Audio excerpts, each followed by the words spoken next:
इकडं कोणत्याही प्रकारची चूक नसताना हगारेला इस्माईलाला घेऊन रानामध्ये जावं लागतं, चूक नसताना.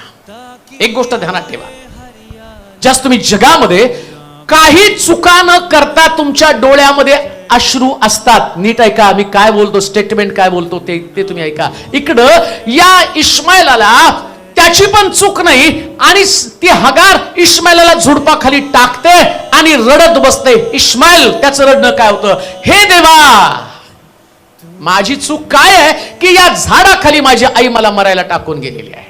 अशीच परिस्थिती तुमची असेल. काही वेळेस अशा प्रकारचं वातावरण तुम्हाला लोक सोडून देतील, झाडाखाली टाकतील, एकाकी, कोणी तुमचा आधार नसेल, कोणी तुमचं मदतगार नसेल. पण त्यावेळेस तुम्ही रडत असताना परमेश्वर तुमचे अश्रू पुसतो आणि नुसते अश्रू पुसत नाही तर शास्त्र